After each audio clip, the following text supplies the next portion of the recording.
warahmatullahi wabarakatuh. Halo semuanya. Jadi hari ini aku akan memaparkan sebuah materi mengenai keterampilan stoikisme, seni untuk menjalani hidup dengan tenang. Nah, saya melakukan presentasi ini untuk memenuhi mata kuliah teori dan pengembangan multimedia bimbingan dan konseling. Sebelum itu perkenalkan, nama saya Devi Ardan Roswada Mesti dengan NIM 2401116045554. Baik, kita langsung mulai ke pembahasannya mengenai apa sih keterampilan stoikisme itu. Jadi, keterampilan stoikisme adalah sebuah aliran filsafat yang populer pada tahun 300 sebelum Masehi, di mana aliran itu populer di saat itu, di zaman itu hingga saat ini, di mana aliran itu terus berkembang. Dan seseorang yang mencetuskan aliran ini itu adalah seorang filsuf bernama Zeno, di mana alirannya itu lalu dipopulerkan lagi oleh 3 tokoh terkenal. Pertama ada Marcus Aurelius, di mana dia adalah seorang kaisar pada zaman Yunani kuno. Yang kedua ada Seneca, dia adalah seorang politikus pada masa itu. Dan ada seorang Epictetus, di mana dia adalah seorang Buddha.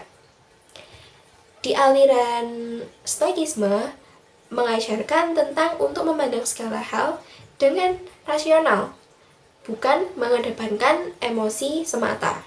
Next adalah kenapa sih stoikisme itu masih relevan hingga saat ini? Seperti yang aku katakan tadi, aliran ini tuh berkembang hingga zaman sekarang, dimana masih banyak orang yang menggunakan aliran ini.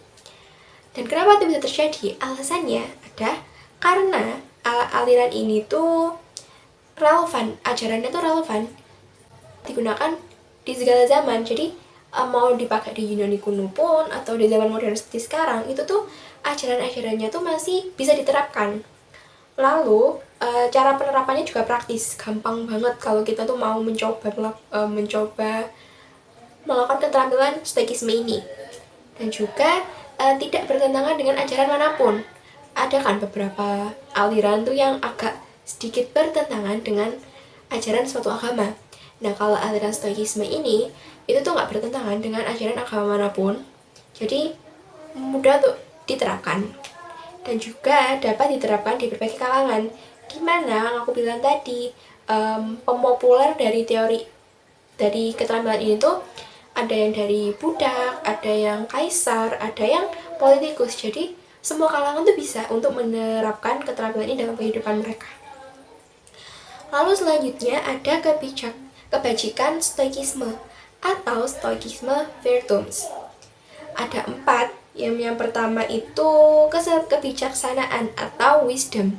Kebijaksanaan itu maksudnya ketika kita menghadapi suatu permasalahan, pasti kan kita tuh dihadapi pilihan atau choice. Pilihan itu gimana cara diri kita untuk mengatur pilihan di antara pilihan-pilihan itu yang dapat kita pilih. Jadi kebijaksanaan kita untuk memilih pilihan-pilihan yang ada, seperti itu. Lalu ada yang kedua, kesederhanaan atau temperance. Maksudnya kesederhanaan di sini itu adalah kita tuh punya banyak banget kan kepentingan atau keinginan. Nah, di ajaran stoikisme itu kita diajarkan bagaimana untuk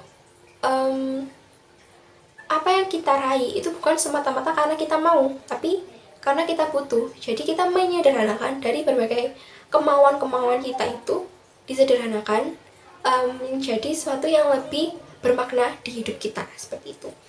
Lalu ada keberanian atau courage. Keberanian ini adalah keberanian untuk ambil suatu keputusan, keberanian kita untuk berkomitmen pada prinsip diri kita sendiri, seperti itu.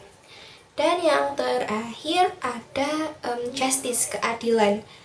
Maksudnya di sini tuh keadilan tuh bagaimana kita saat memilih suatu pilihan.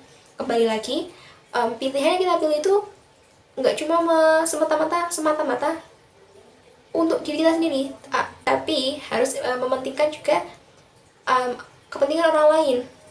Jadi kita tuh masih harus memikirkan orang lain gimana, tapi bukan memikirkan yang banget gitu ya, tapi kita tuh masih harus ada empati ke orang lain. Apakah keputusan kita tuh mempengaruhi mereka atau bagaimana, seperti itu. Lalu mengenai penerapan keterampilan stoikisme dalam kehidupan sehari-hari. Nah, itu caranya seperti berikut. Pertama, fokus pada hal yang bisa kita kontrol, bukan hal yang di luar kontrol kita. Di dunia ini, yang bisa kita kontrol itu hanya diri kita sendiri. Yang di luar diri kita, orang lain atau lingkungan itu tuh nggak bisa kita kontrol. Jadi, kita tuh harus fokus pada apa yang bisa kita kontrol, yaitu diri kita sendiri. Yang kedua, turunkan ekspektasi diri, lakukan yang terbaik. Seringkali orang manusia itu tuh punya ekspektasi yang tertinggi terhadap hal-hal yang kita lakukan. Contohnya, aku ikut lomba. Di otak aku punya ekspektasi, aku bakal menang di lomba ini. Lalu apakah itu salah? Enggak juga. Namun, kadang kita tuh termakan ekspektasi kita sendiri gitu loh. Saat kita mengekspektasikan sesuatu, lalu tidak sesuai harapan, kita pasti sedih gitu kan. Nah, di ajaran stoikisme itu mengajarkan kalau misalkan kita menurunkan ekspektasi kita, misalkan waktu aku ikut lomba, ekspektasi aku ya, kayaknya aku gak bakal menang. Itu tuh saat emang aku gak menang, aku gak akan sesedih saat aku berekspektasi kalau aku menang. Dan kalaupun aku beneran menang, itu tuh kebahagiaannya akan double-double seperti itu. Lalu bersikap rasional terhadap permasalahan. Kadang saat kita menghadapi permasalahan, kita tuh sulit ya untuk berpikir rasional, karena sudah terdominasi oleh emosi yang berlebih. Misalkan waktu mau berangkat kuliah, ban motor aku bocor. Nah, aku marah-marah gitu. Aku marah-marah, nyalain keadaan, aduh gimana sih kok bisa bocor, segala macam ini. Tapi aku gak ngelakuin apa-apa. Aku cuma ngomel-ngomel gak jelas sama motor aku, sama jalan, nyalain keadaan, terus mikir aduh gimana nih kalau telat gini. Nah, itu tuh kita tuh terbawa emosi yang terlalu berlebihan sehingga kita nggak bisa berpikir jernih. Sebenarnya dilakukan tuh apa? Ya saat bannya misalkan bocor, kita lakukan apa? Ya memperbaikinya secepat mungkin. Misalkan ada bengkel terdekat, ya kita dorong motornya ke bengkel. Atau mungkin kalau kita punya teman, kita minta teman-teman, tolongin dong motor aku bocor atau apa. Jadi kita tuh nggak cuma menggerutu tanpa melakukan hal-hal gitu loh. Jadi kita tuh berpikir rasional, gimana nih agar permasalahan itu cepat selesai biar aku nggak terlambat ke kuliah gitu. Lalu yang keempat, jangan terlena dengan emosi negatif.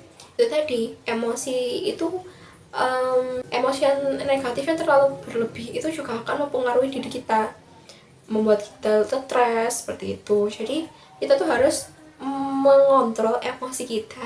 Juga emosi negatif itu kita terima dengan baik, kita kelola agar emosi itu enggak mempengaruhi diri kita sendiri seperti itu. Lalu yang terakhir adalah pemanfaatan dari keterampilan stoikisme ini. Apa sih manfaat-manfaat yang didapat kalau kita menerapkan keterampilan stoikisme itu? Yang pertama, kita dapat mengelola emosi kita lebih baik. Kita mungkin bisa lebih sabar, kita dapat misalkan kita suka marah-marah, terus kita jadi lebih bisa mengontrol rasa marah itu sendiri dan menanggapi rasa marah itu dengan baik. Lalu mengurangi stres dan kecemasan. Saat kita ada masalah, kadang itu buat kita stres. Namun saat itu tadi kita fokus saja pada hal-hal yang bisa kita kontrol dan tidak terlalu memusingkan hal-hal yang nggak bisa kita kontrol, itu akan membuat kita lebih tenang, kita nggak akan stres gitu. Lalu meningkatkan ketahanan mental, kita jadi mental kita tuh lebih kuat. Lalu membantu menghadapi kegagalan dan kekecewaan. Dengan penerapan stoikisme ini, rasa kita untuk acceptance, penerimaan diri itu lebih tinggi. Karena saat kita mengalami suatu kegagalan atau kekecewaan misalkan, kita tuh nggak cuma bersedih berlarut-larut, tapi kita tuh berpikir rasional dengan gimana caranya untuk bangkit kembali, agar kita tuh bisa menjalaninya kembali, agar kita tuh nggak berlarut-larut di kesedihan kita sendiri. Lalu meningkatkan fokus dan produktivitas. Yang keenam, meningkatkan kemandirian dan kebijaksanaan seperti yang aku bilang tadi, yang ada di kebajikan stoikisme itu termasuk di sini. Lalu yang terakhir, meningkatkan kebahagiaan dan ketenangan batin. Dengan penerapan keterampilan ini tuh sedikit banyak kita pasti akan terpengaruh dengan batin kita. Kita jadi nggak terlalu memusingkan hal-hal yang nggak penting. Pokoknya kita tuh akan jadi lebih tenang gitu dalam menghadapi segala hal. Karena itu tadi, kita berpikir secara rasional, kita nggak terlalu memusingkan hal-hal yang nggak bisa kita kontrol. Sekian presentasi dari saya. Mungkin ada yang kurang jelas atau penjelasan saya terlalu cepat, saya mohon maaf. Saya ucapkan terima kasih pada semuanya sudah menonton. Selamat tinggal, bye-bye.